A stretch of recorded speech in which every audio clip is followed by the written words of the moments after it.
दोस्तों आज की इस वीडियो में मैं आपको अलकनंदा प्रवाह मार्ग के बारे में बताऊंगा, यानी कि अलकनंदा नदी तंत्र के बारे में बताऊंगा। जैसा कि आपको पता है कि मैं आपको गंगा नदी तंत्र बता चुका हूं और आप ये भी जानते हो कि गंगा नदी दो नदियों से मिलकर बनती है।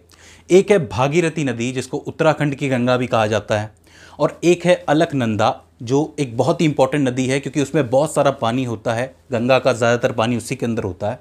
तो आज हम अलकनंदा की बात करने वाले हैं। हम ये जानने की कोशिश करेंगे कि ये जो पंच प्रयाग हैं इस दौरान इनसे कौन कौन सी नदियाँ मिलती हैं, कौन कौन से इंपॉर्टेंट शहर हैं और क्या ज़रूरी बातें हैं जिनसे सवाल बन सकता है। तो आप ये वीडियो देखिए और मैं आपसे मिलता हूँ इस वीडियो के एंड में। अलकनंदा नदी के प्रवाह मार्ग को समझने के लिए हम चलते हैं उत्तराखंड, और उत्तराखंड में है संतोपत हिमानी या फिर संतोपत ग्लेशियर, और उसके पास में है भागीरथ खंडक ग्लेशियर।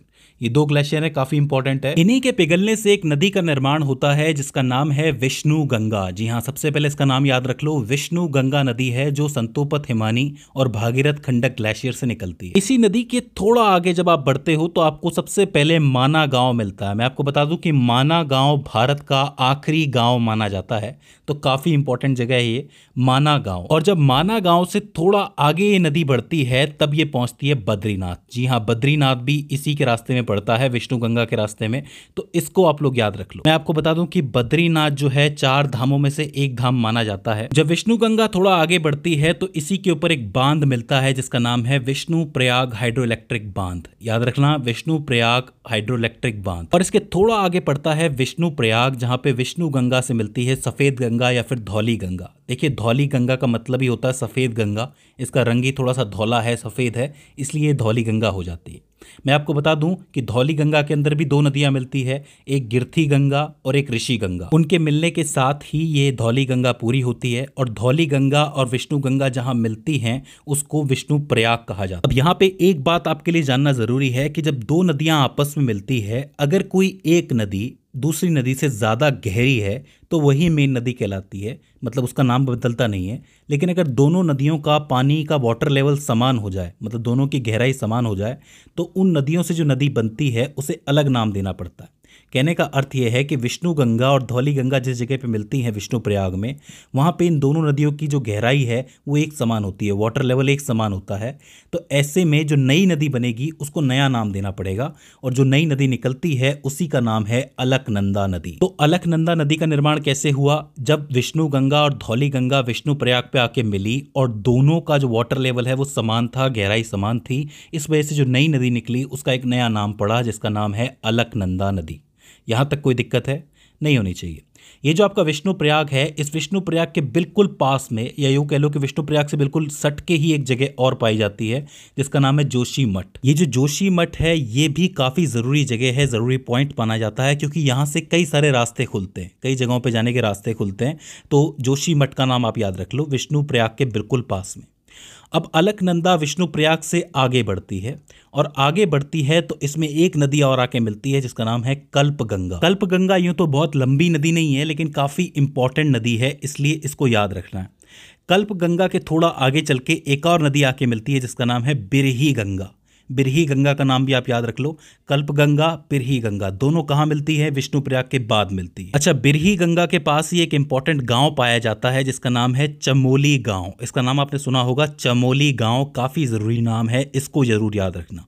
और चमोली गांव के बाद ही आता है आपका दूसरा प्रयाग जिसका नाम है नंद प्रयाग। नंद प्रयाग वो जगह है जहां पे नंदाकिनी नदी अलकनंदा से मिलती है, पर चूंकि नंदाकिनी नदी कम गहरी है और अलकनंदा ज़्यादा गहरी है तो आगे भी इसका नाम अलकनंदा ही रहता है। तो दूसरा पंच प्रयाग कौन सा है? नंद प्रयाग है, इसको याद रखो। पहला है विष्णु प्रयाग, दूसरा है नंद प्रयाग। इसके बाद अलकनंदा तीसरे प्रयाग पे पहुंचती है जिसका नाम है कर्ण प्रयाग, और यहाँ पे आती है आपकी पिंडार नदी या फिर पिंडर नदी।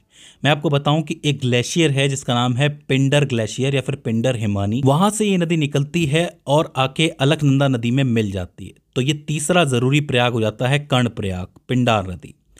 इसके बाद एक और नदी चलती आती है केदारनाथ से, इसको याद रखो, केदारनाथ के पास एक ग्लेशियर है, वहां से नदी निकलती है जिसका नाम है मंदाकिनी नदी। वो आके मिलती है अलकनंदा से, और उस जगह को आप कहते हो रुद्रप्रयाग। पंच प्रयागों में चौथा इंपॉर्टेंट प्रयाग है ये। सबसे पहला विष्णु प्रयाग था, उसके बाद आपका नंद प्रयाग आया, फिर कर्ण प्रयाग आया और फिर रुद्रप्रयाग आया। रुद्रप्रयाग में कौन सी नदी मिलती है? मंदाकिनी नदी मिलती है।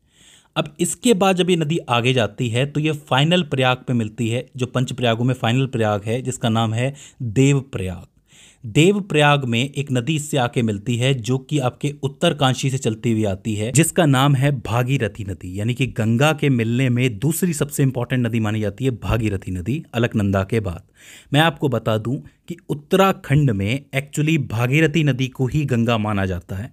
लोग कहते हैं कि यही असली गंगा है, लेकिन यहाँ पे ध्यान देने वाली बात यह है कि अलकनंदा में पानी की मात्रा ज़्यादा होती है।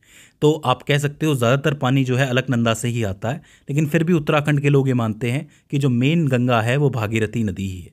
देवप्रयाग से मिलने से पहले इसमें एक नदी और आके मिलती है जिसका नाम है भीलांगना नदी।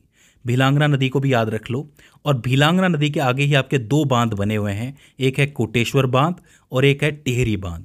टिहरी बांध जो है सबसे ऊंचा बांध माना जाता है, 260 मीटर की तकरीबन ऊंचाई है इसकी। ये बांध जो है विद्युत उत्पादन और सिंचाई के लिए काफ़ी ज़रूरी माना जाता है, तो इन दोनों को याद रखो, टिहरी बांध और कोटेश्वर बांध।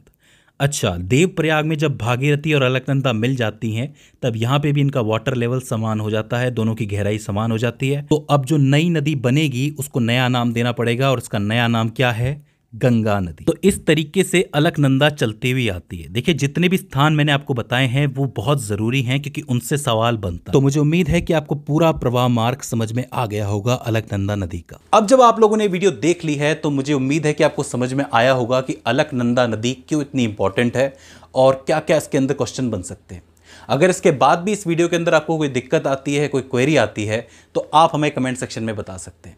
तो दोस्तों, आज की इस वीडियो के अंदर बस इतना ही। See you in the next one.